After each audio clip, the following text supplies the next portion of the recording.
민수기 20장부터의 이야기는 이스라엘 백성들의 광야 생활의 마지막 부분입니다. 그러니까 어떻게 보면 이제 그 이집트를 나와서 시내산에 도착하고 또 시내산에서 나와서 이제 가데스바네아에 이르렀을 때에 정탐꾼을 보내잖아요. 근데 그 정탐꾼들의 이 부정적인 내용들 때문에 하나님을 향하여서 모세와 아론을 향하여서 원망하고 불평함을 통하여서 그 결과 이 40일 하루를 한 해로 계산하여서 39년 이제 근 40년 가까이 광야 생활을 이제 헤매고 돌아다니다가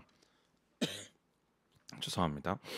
아, 1세대들이 어느 정도 다 정리가 되고 그러니까 쉽게 말하면 광야에서 다 1세대들이 죽은 다음에 이제 이 그들의 자녀 세대들이 그들의 부모 나이가 되어서 성장하여져서 가나안 땅에 들어가는 것을 목전에 앞두고 있는 상황들에 대한 이야기가 이제 20장부터 시작된 내용입니다. 20장 1절 말씀을 보면 신광야에 도착해서 백성이 가데스에 머물렀다라고 기록되어 있습니다. 그곳에서 어떤 일이 일어나는가? 2절 말씀을 보는 것처럼 2절 말씀 보면 아시겠지만 물이 없어서 모세와 아론을 대항해서 모여들었다라고 되어 있습니다. 이게 이번 주 순예배 본문이기도 한데요. 이 본문이 이 2절 말씀이 그 히브리 원어로 그대로 보면 동일하게 나와 있는 내용이 어디냐면 출애굽기 17장 말씀입니다. 그러니까 이스라엘 백성들이 홍해를 건너고 홍해의 엄청난 기적과 하나님께서 이 이집트 군대를 다 홍해 안으로 다 몰살시키는 그 어마어마한 기적을 경험하고 나서 그들이 믿음에 이르러 가지고 제일 먼저 했던 일이 뭐냐면 마실 물이 없다고 불평하는 거죠. 그 마실 물이 없다라고 불평했다라는 말, 그래서 모세와 아론에게 대항했다라는 말이 오늘 고스란히 여기에 반복되는 거죠. 무슨 이야기입니까? 인간은 변하기가 쉽지 않다는 겁니다. 부모 세대가 그랬는데 자녀 세대도 똑같이 지금 물이 없다라고 불평하는 것이죠. 근데 오늘의 본문은 이들이 불평했다라는 것이 포커싱이 아니고 가장 중요한 이야기는 모세와 아론의 실패에 대한 이야기입니다. 오늘 본문 우리가 너무나 잘 아는 내용이죠. 잘 알면서 사실은 한편으로는 조금 하나님을 향하여서 이해되어지지 않는다라고 이야기하는 본문이기도 합니다. 왜냐하면 분명히 우리는 알고 있습니다. 오늘 본문 속에서 모세와 아론이 하나님께서 말씀하신 대로 하지 못했다라는 거죠. 근데 결과는 똑같지 않습니까? 바위에 명령하여서 물이 나왔던, 바위를 지팡이로 두들겼던, 그래서 물이 나온 거예요. 기적이죠. 그 기적이 일어났음에도 불구하고 하나님께서 모세를 향하여서 뭐라고 말씀하시는가? 12절 말씀을 보면 12절 말씀 함께 같이 읽습니다. 시작. 그러나 여호와께서 모세와 아론에게 말씀하셨습니다.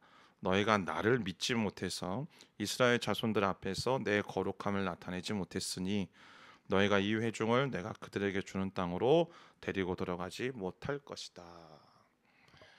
하나님이 모세를 향하여서 너 못 가라고 얘기하는 겁니다. 여러분, 이스라엘 백성 200만 명보다 더 가나안 땅을 사모하고 바랬던 사람은 모세였습니다. 그 모세가 어떻게 보면 하나님께서 모세를 부르신 이후 곧 불붙은 떨기나무에서 미디안 광야에서 그를 부르신 다음에 하나님께서 그를 이집트 땅으로 보내시고 또 하나님이 명령하심을 통하여서 백성들을 데리고 40년 가까이 지금 이곳까지 왔을 때까지 단 한 번도 모세가 하나님의 명령에 어긋나게 반응한 적이 한 번도 없습니다. 그런데 오늘 이제 이 본문 속에서 유일하게 지금 모세가 이 일들을 하고 이렇게 이제 하나님 앞에서 반응하고 있는 것이죠. 물론 조금 신학적인 의미로 바라보자면 모세가 들어가지 못하는 이유는 단순히 하나님의 명령에 불순종했기 때문만은 아닙니다. 신학적으로 보면 하나님께서 율법을 주셨는데 그 율법대로 율법을 행함을 통하여서 가나안 땅에 들어가는 것이 아님을 보여주시기 위해서 율법을 상징하는 모세가 죽었어야만 하는 거예요. 가나안 땅, 가나안 목전에서. 그리고 그 가나안은 누가 인도해서 들어가는가? 이 여호수아, 곧 예수님과 이름의 뜻이 똑같은 하나님께서 그들의 구원자이시다라는 그 사실 하나로 가나안 땅에, 그래서 가나안 땅은 하나님의 은혜로 주신 하나님의 일하심이고 전적인 하나님의 은혜의 선물이라는 사실을 깨닫도록 하기 위해서 사실은 모세가 이곳에서 죽어야만 했던 것이죠. 근데 뭐 그건 신학적인 의미고 좀 영적인 의미니까 그건 조금 차치하고더라도 저만 그렇게 생각하는 건 아니지 않습니까? 모세가 너무 안 된 거죠. 신명기 본문에 보면요, 모세가 하나님께 사정하는 본문이 나와요. 저도 가면 안 되냐고. 나도 가고 싶다고. 얼마나 그의 마음속에 가나안을 사모하는지. 근데 하나님이 no, 넌 안 돼라고 말하는 거죠. 그러면서 그 안 되는 이유에 대해서 오늘 이 사건을 들어서 말씀하시는 겁니다. 자, 그러면 한번 살펴보겠습니다. 오늘 모세의 잘못은 크게 두 가지로 나타납니다. 첫 번째는 모세가 분노했다라는 사실입니다. 근데 여러분, 모세가 분노할 만하지 않았습니까? 첫 번째 그렇게 우리가 생각되어지는 이유는 40년 동안 늘상 불평하고 원망하는 이들을 끌고요, 하나님 앞에 나아간 겁니다. 심지어 하나님이 몇 번씩이나 야, 내가 너 통해서 다른 백성, 다른 나라 세워줄게. 내 이 백성 다 죽이자 라고 하나님이 정말 극단적으로 말씀하신데도 불구하고 모세가 하나님께 날마다 중보하면서 이 백성을 여기까지 인도한 거예요. 근데 그들의 자녀들까지도 이게 매번 새로운 문제 가지고 불평하고 원망하면 이해나 되어지죠. 똑같은 문제 가지고 불평하는 거예요. 물이 없다라고 불평하고, 먹을 것이 없다라고 불평하고, 길이 험하다라고 불평하고. 그러니까 우리 인간의 모습이요, 날마다 새로운 문제를 가지고 하나님 앞에 나아가서 하나님과 씨름하는 게 아니고, 오늘 본문을 보는 것처럼 알지만 우리는 매번 똑같은 문제 가지고 하나님하고 씨름하는 겁니다. 하나님, 난 이게 없어요. 이게 불편해요. 이게 어려운 거예요. 이게 나는 이게 힘들다라고 이야기하는 거죠. 그러니 모세의 입장에서 보면 이제 지금 모세가 이때가 120세, 아론은 123세, 이제 죽기 직전이니까 생각해 보십시오. 나이는 이제 어느 정도 노령, 이제 나이가 들어서까지 이 백성을 여기까지 인도하는데 얼마나 지치고 힘들었을까. 근데 그것이 이제 켜켜이 쌓이다가 결국엔 빵 터진 거죠. 어떻게 보면 분노할 만한 상황입니다. 더더군다나 오늘 이 모세와 아론에게는 어떤 일이 있냐면 1절 하반부에 보면 미리암이 죽었다라고 되어 있습니다. 물론 모세와 미리암 사이에 약간 찌그덕찌그덕하는 상황들은 분명히 있었죠. 근데 그럼에도 불구하고 자기 혈육 아닙니까? 더더군다나 미리암이 누구인가요? 모세가 이 갈대 상자에 누워가지고 두두둥실 떠내려 갈 때에 이집트 공주에 의해서, 바로의 딸에 의해서 건짐당하고, 도대체 이 아이를 어떻게 해야 되는가? 그때 미리암이 튀어나가서 내가 이스라엘 유모를 구해드리겠습니다라고 얘기했다. 어찌 보면 모세가 이 이집트 왕실에서 살 수 있었던 단초를 제공했던 인물은 미리암이었습니다. 모세에게 있어서 생명의 은인과도 같은 사람인 거죠. 그런 누이가 죽은 겁니다. 더더군다나 이 세 명, 모세도 그렇고 아론도 그렇고 미리암도 그렇고 동일하게 이 가나안 땅에 대한 소망을 가지고 백성의 리더들로서 이 시간까지 걸어왔는데 거기서 미리암이 죽는 모습을 바라보면서 모세는 얼마나 상실감을 느끼고 얼마나 무력감을 느꼈을까. 뭐 우리가 뭐 딱히 이렇게 모세의 마음을 짐작하고 가늠할 수는 없겠지만 우리가 우리의 지인들, 때로는 우리의 가족들이 이제 먼저 하나님 앞으로 갔을 때 그런 아픔들과 그런 상실감을 생각해 본다면 모세의 마음이 어떠했을지 우리는 충분히 짐작할 수 있죠. 자, 여러 가지 상황이요, 모세가 충분히 우리 입장에서는 모세를 이해할 수 있는 상황입니다. 그렇지 않습니까? 모세가 분노하는 거, 어찌 보면 분노한 모세가 문제가 아니고 그 분노를 일으킨 이 이스라엘 백성들이 문제라고 우리는 분명히 생각할 겁니다. 그러나 하나님 어떻게 말씀하시죠? 하나님은 아니, 분노한 너가 나의 거룩함을 드러내지 못했다라고 말씀하시는 겁니다. 사랑하는 여러분, 어떤 상황 속에서도요, 하나님은 모세의 이 분노와 혈기로 인해서 말씀에 대한 불순종한 것을 불신앙이라고 규정하시는 겁니다. 분노와 혈기 자체가 아무리 그게 정당하고 그럴 만한 상황들이 있다 하더라도 그 분노와 혈기가 마침내 치명적인 결과를 가져오게 된다는 사실을 오늘 본문이 우리에게 이야기를 하고 있죠. 근데 성경에 보면 동일한 사건이 한 가지가 등장합니다. 사무엘상 25장 말씀을 보면 다윗이 이 나발이라는 이 말도 안 되는 어떻게 보면 삼류와도 같은 그런 인생 때문에 분노해가지고 나발의 집안 모든 남자들 다 쓸어버리겠다고 자기의 거느리고 있는 군사들을 데리고 쳐들어가거든요. 아니 자기의 목동들이 생명을 걸고 목숨을 걸고 나발의 양떼들을 지켜주었는데 야 다윗이 누구고 그들이 우리에게 해준 일이 뭐냐, 나는 그들을 도와줄 이유도 없고 나는 그들을 알지도 못한다. 이것 때문에 완전히 열이 받은 거죠. 근데 그때도 동일한 상황이 있습니다. 비슷한 상황. 무슨 상황? 사무엘이 죽었습니다. 사무엘이 죽고 난 뒤에 이 일이 발생한 겁니다. 그러니까 다윗도요, 그의 마음 가운데 분명한 상실감이 있고 다윗도 분명히 화를 낼 수 있는, 충분히 분노할 수 있는 상황입니다. 그러니까 일반적인 상황, 세상적인 상식대로 보자면 충분히 분노하고 그 분노에 대해서 정당하게 반응하는 것입니다. 근데 그렇게 나발의 집으로 가던 중에 누구를 만나나요? 나발의 아내인 아비가일을 만나죠. 근데 그 아비가일과의 대화 속에서 다윗이 마지막으로 어떻게 고백하냐면 하나님께서 오늘 당신으로 하여금 내가 실수하고 내가 범죄할 것을 막아주셨다라고 말하고 있습니다.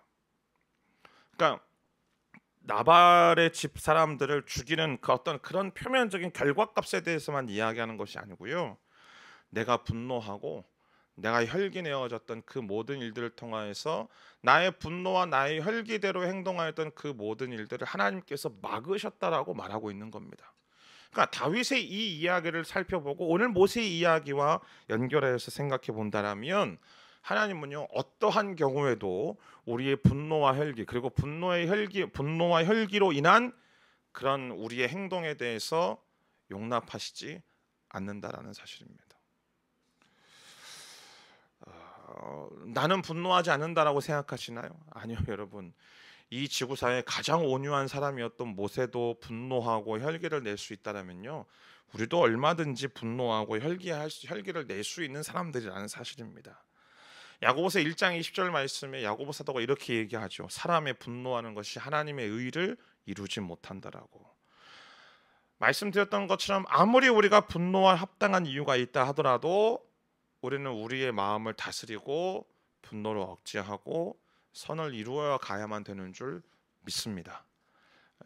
특별히 직장 생활 속에서 어떻게 보면 우리 이제 대부분의 성도님들이 관리자의 입장에 있기 때문에 그 관리자의 자리 속에서 분노할 일도 있고요, 또 혈기를 나타낼 일도 있죠. 그러나 그것이 아무리 내가 정당하다라고 내가 이야기를 하고 생각하다 하더라도 하나님은 그렇게 생각하시지 않는다는 사실을 우리는 깨달아야만 합니다.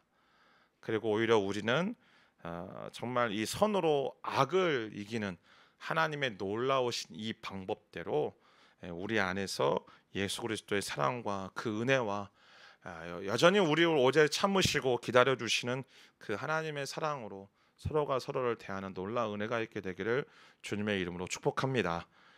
특별히 우리 사랑하는 아내들이여, 남편들을 향하여 할렐루야. 거기까지. 오늘 두 번째 깨달아야 될 내용이 있다라면, 두 번째 볼 내용이 있다라면, 자, 말씀드렸습니다. 결과값은 똑같습니다. 반석에서 물이 나왔습니다. 그거면 된 것 아닙니까? 아니요. 근데 하나님 뭐라고 말씀하시죠? 너희가 내 거룩함을 나타내지 못했다. 너희가 나를 믿지 못했다. 하나님이 모세에게 말씀하셨던 건요, 딱 한 가지입니다. 야, 바위에게 명령해. 모든 백성들을 모으고 그 앞에서 바위에게 명령하면 내가 그 바위에서 물을 내게 할 거야. 자, 그런데 여러분, 모세는요, 백성들을 모았습니다. 근데 바위를 지팡이로 2번 내리쳤죠. 그리고 그곳에서 물이 나왔습니다. 그러면 백성들은 그 자리에서 하나님을 볼까요? 모세를 볼까요? 바위를 내리친 모세를 보겠죠. 왜 그러냐면 앞에 말씀드렸던 출애굽기 17장의 상황 속에 그들의 아버지 세대들이 르비딤에서 물을 마셨던 방법이 하나님께서 모세를 통하여서 바위를 내리치라고 명령하셨던 장면입니다. 자, 그러면 이 자녀 세대들은 그들의 부모를 통하여서 무엇을 들었을까요? 야, 우리의 지도자 모세가 그렇게 일들을 했어. 그런 일을 했다고. 지팡이로 바위를 내리쳤더니 거기서 물이 나와서 우리가 먹고 우리가 마시고 여기까지 온 거야. 자, 그 생각들을 가지고 있으니 또 똑같은 상황들 속에서 백성들은 누구를 보느냐? 그 동일한 일을 함을 통해서 바위에서 물을 내게 만든 모세를 보겠죠. 모세의 잘못은 무엇인가? 이 상황을 그리고 하나님의 말씀을 본인의 경험과 본인의 생각을 가지고 감정을 가지고 말씀을 재해석한 겁니다. 제가 표현은 재해석이라고 굉장히 나이스하게 표현했지만 가감 없이 표현하자면 그는 말씀을 자기 멋대로 해석한 겁니다. 이전에 이렇게 했어. 그러니 지금 내가 너무 화가 나. 그러면 지금도 이렇게 하면 동일한 일이 일어나겠지. 근데 분명히 하나님의 말씀이 뭐냐면 백성들을 모아서 바위에게 명령해라는 거였어요. 근데 모세가 그 바위를 2번이나 내리쳤다라는 건 그건 실수가 아닙니다. 자기의 감정에 나오는 어떤 그냥 실수의 반응이 아니고 의도적으로 바위를 2번 내리쳤다라는 거죠. 그래서 하나님이 너희가 나를 믿지 못했다. 그래서 너희가 나 여호와의 하나님의 거룩함을 나타내지 못했다라고 말씀하는 겁니다. 사랑하는 여러분이요, 우리는 하나님의 말씀에 그대로 순종해야만 합니다. 말씀을 더해서도 안 되고요, 말씀을 빼서도 안 됩니다. 하나님이 말씀을 주셨다라면 그 말씀대로 우리는 살아내야만 합니다. 일례로 너희 원수까지도 사랑하라고 말씀하셨으면 그 원수 안에 누구는 집어넣고 누구는 집어넣지 않는 이런 우리의 내 멋대로 자기 식대로 해석하는 말씀의 해석의 방법들을 우리는 다 내려놓고요, 내 원수까지도 사랑하라고 말씀하셨으면 그 원수 안에 모든 사람들을 다 집어넣어야 되는 것이죠. 내 이웃을 내 몸처럼 사랑하라. 주 여호와 하나님을 내 마음을 다하고 목숨을 다하고 힘을 다하여서 주 여호와 너희 하나님을 사랑하라고 말씀하셨으면 그 말씀대로 살아가는 거예요. 그런데 우리는 이 부분은 내가 할 수 있는 일, 이 부분은 내가 할 수 없는 일. 하나님 지금 이 상황에서는 내가 요거까지는 가능한데 요건 할 수 없다라고. 그리고 내가 이전에는 이 상황 속에서 이 똑같은 내용들을 가지고 하나님 앞에 기도했을 때 이런 일들을 하셨으니 지금도 동일한 상황 속에서 이렇게 하셔야 된다라는 그런 우리 자기중심적인 신앙의 모습들이 여전히 우리 가운데는 있지 않는가라는 것입니다.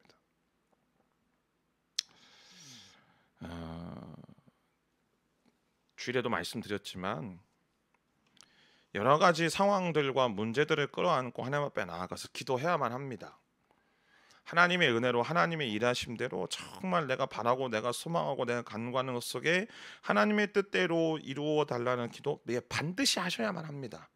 근데 그게 우리 신앙의 전부가 아니에요. 우리 신앙의 정말 아름다운 모습은 내가 그렇게 간절하게 기도하고 간구하고 난 이후에 마지막 결론처럼 주님께 뭐라고 기도하는가? 주님, 그러나 그리 아니하실지라도 하나님은 선하십니다. 그리 아니하실지라도 하나님은 위대하시고 하나님은 내 아버지시고 그리 아니하실지라도 하나님은 은혜로우신 분입니다 라고 우리는 고백할 수 있어야 되는 것이죠. 그것이 우리의 신앙이어야만 합니다. 하나님 왜 도대체 이렇게 안 하십니까? 이전에는 이렇게 안 하셨는데 하나님 이 말씀은 내가 받아들이기 너무 힘듭니다. 너무 나는 고통스럽습니다. 그래서 나는 할 수 없습니다 라고 이야기한다면 우리는 오늘 모세와 똑같은 우를 범하고 있을 수 있다는 사실이죠. 여러분, 그러기에 우리가 우리의 인생 속에서 우리 삶 속에서 하나님의 거룩함을 드러낸다는 것은 그렇게 어려운 일은 아닙니다. 어려운 건가요?